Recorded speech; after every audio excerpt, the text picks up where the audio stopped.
कुणाल, अब तो काउंटडाउन बहुत करीब आ चुका है, टाइम अब करीब आ रहा है, 10:40 हो रहे हैं, 1 घंटे 10 मिनट का इंतजार बचा है।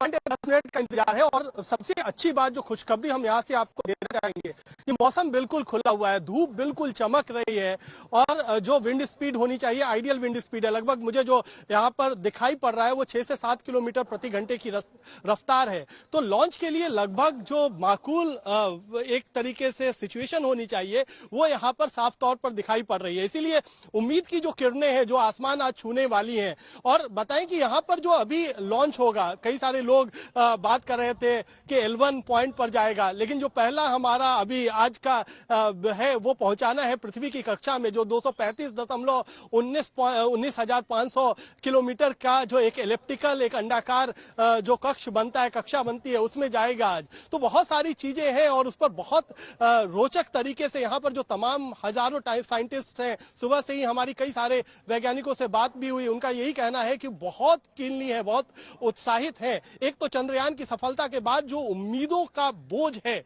वो उनके कंधों पर बहुत ज्यादा है और पूरा विश्व देख रहा है, एक तरीके से चमत्कृत नजरों से देख रहा है कि किस तरीके से भारत अपने मिशंस को अलग अलग मुकाम पर पहुंचाते जा रहा है। ये हमारा देश है जो वैदिक देश है। जी, आपकी आवाज आ रही है, बात पूरी कीजिए।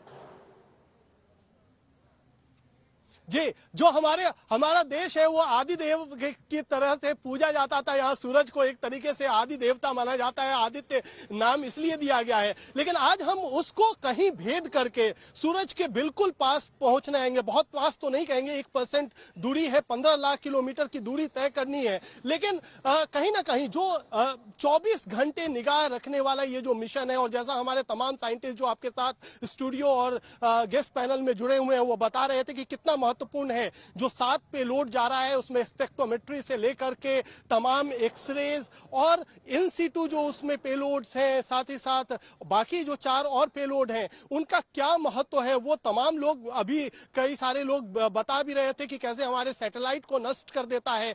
जो पृथ्वी है उसके ऊपर जो मौसम का बदलाव होता है, चाहे वहां से निकलने वाली किरणें हो या वहां से निकलने वाले जो पार्टिकल्स हो, वो किस तरीके से करते हैं। सबसे ज्यादा रोचक है कोरोना, क्योंकि जब सूर्य ग्रहण होता है तो कोरोना हमें बहुत कुछ सेकंड के लिए दिखाई पड़ता है और वो सबसे ज्यादा गर्म तो है लेकिन सबसे ज्यादा मध्यम है, दिखता नहीं है यहाँ से पृथ्वी से। तो कोरोना पर नजर रखी जाएगी क्योंकि उसमें बहुत सारी चीजें बदलती रहती हैं। जो तमाम वैज्ञानिक हमारे साथ जुड़े हुए थे जो बात कर रहे थे वो शायद जो वहां का वायुमंडल है, उसका जो बाहरी इलाका है कोरोना का, उससे बहुत ज्यादा जानकारियां मिल सकती हैं। और अभी तक जो मिशन गया था, जो यूरोपीय मिशन भी गया था, वो कोरोना का इसलिए भी शायद जो हमें बताया गया है कि भारतीय ये मिशन क्यों बहुत महत्वपूर्ण है, क्योंकि कोरोना पर सही तरीके से नजर रखने के लिए आपको उसको ब्लैक स्पॉट देना पड़ता है, उसका मेजरमेंट बहुत ज्यादा जरूरी होता है, तभी आप बहुत सारे स्पेक्ट्रोमेट्रिकल एनालिसिस कर सकते हैं। वो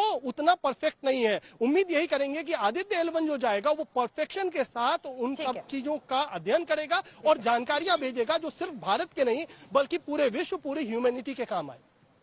पीटी साहर साहब, अब देखिए हमारे साथ 6 वैज्ञानिक हैं जो 7 पेलोड्स हैं। अगर आप लोग अपने ऊपर एक एक पेलोड का भार ले लें तो हमें समझाएं कि इन पेलोड्स के जरिए क्या हो रहा है। जिस भी अगर साहर साहब के सोच देखिए, एक सेकंड आपको टोक रही हूँ सर, क्योंकि श्रीहरिकोटा में नेहा हमारी सहयोगी अब वहां पर पहुंच गई है अंदर और अब बहुत घड़ी करीब है।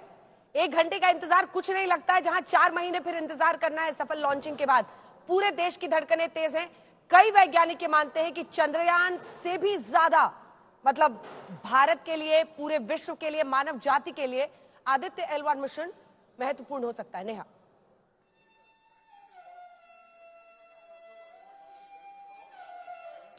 इस लिहाज से भी महत्वपूर्ण है अंजना, क्योंकि मेरे ठीक पीछे आप ये स्क्रीन देख सकती हैं। सतीश धवन स्पेस सेंटर में इस वक्त हम मौजूद हैं। ये ऑडिटोरियम है वहां का, जहां पर अब से कुछ देर बाद, क्योंकि 1 घंटे से भी कम का वक्त बचा है और घड़ियां जो है वो इस ओर इशारा कर रही हैं कि हम इतिहास रचने के बेहद करीब हैं, क्योंकि बहुत सारी स्पेस एजेंसीज, चाहे वो यूरोपियन स्पेस एजेंसी हो, नासा हो, इसके साथ ही चीन, जापान, सबने ये प्रयास किया है कि वो सोलर एक्टिविटीज को अपने किसी भी मिशन द्वारा कैप्चर कर सके, और उस दिशा में भारत का ये महत्वपूर्ण कदम है आदित्य L1, जिसमें हम L1 लैंड रेंज में ऑर्बिट करने वाले हैं। और आप ये समझ सकती हैं कि अगले 4 महीने कितने क्रूशल होंगे, क्योंकि 4 महीने में हम इस L1 रेंज में पहुंचेंगे।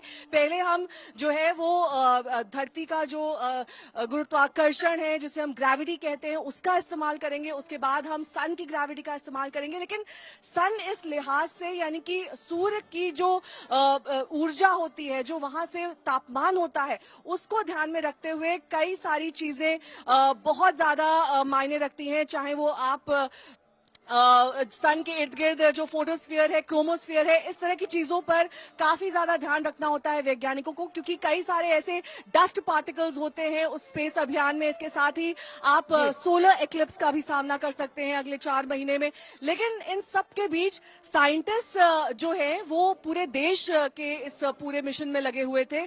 अलग अलग राज्यों से हमने देखा कि कैसे साइंटिस्ट इसरो के साथ मिलकर इस पूरे आदित्य L1 मिशन को अंजाम देने में लगे हुए थे। लेकिन थोड़ी देर बाद स्क्रीन पर इमेजेस आने लगेंगी। अभी भी आप देख सकते हैं कि आदित्य L1 से करेंगे जैसे ही प्रोपल्शन के लिए तैयार हो चुका है। ये PSLV C57 की तमाम डिटेल्स है।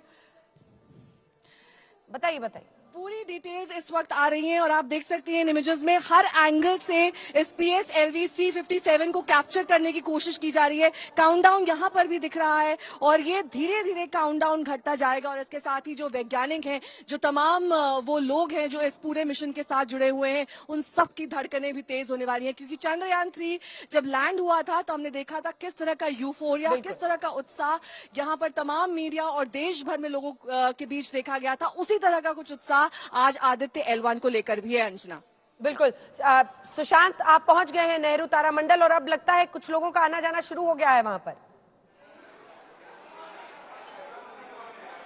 हाँ देखिए अंजना, जाहिर सी बात है क्योंकि एक्साइटमेंट लोगों में बहुत ज्यादा है, खास तौर के स्कूली बच्चों में। मैं आपको तस्वीरें दिखाना चाहूंगा कि तमाम जो स्कूली बच्चे हैं अपने पेरेंट्स के साथ धीरे धीरे यहाँ पहुंच रहे हैं। अपने कैमरा पर्सन रविकांत तोतावर से कहूंगा कि वो तस्वीरें दिखाएं कि यहाँ पर कई सारे स्कूली बच्चे जो है वो अपने पेरेंट्स के साथ जो है वो यहाँ पर नजर आ रहे हैं। एक्साइटमेंट और चंद्रयान जो 3 की सफलता हुई थी, उसके बाद आदित्य L1 की सफलता को देखने के लिए यहाँ पर लोग जो है वो काफी ज्यादा एक्साइटेड हैं। फिलहाल अब से थोड़ी देर बाद, लगभग 1 घंटे बाद जो है वो लॉन्चिंग जो है वो होगी और उसके लिए काउंटडाउन जो है वो बाकायदा इस स्क्रीन के जरिए जो है वो दिखाया जाएगा और उसको लेकर के काफी ज्यादा एक्साइटमेंट जो है वो फिलहाल बच्चों में जो है वो नजर आ रही है। बिल्कुल, वो उत्साह साफ दिखाई दे रहा है। पेलोड्स पर जल्दी जल्दी आप लोगों से एक एक करके, सारे साहब आपसे शुरू करते हैं जी। किसी एक पेलोड का आप बेड़ा उठा लीजिए और बताइए हमारे दर्शकों को कि उसका क्या काम होगा। जी, जो हम सैटेलाइट वहां पर भेज रहे हैं, हाँ। वो एक तरह की पूरी ऑब्जर्वेटरी है।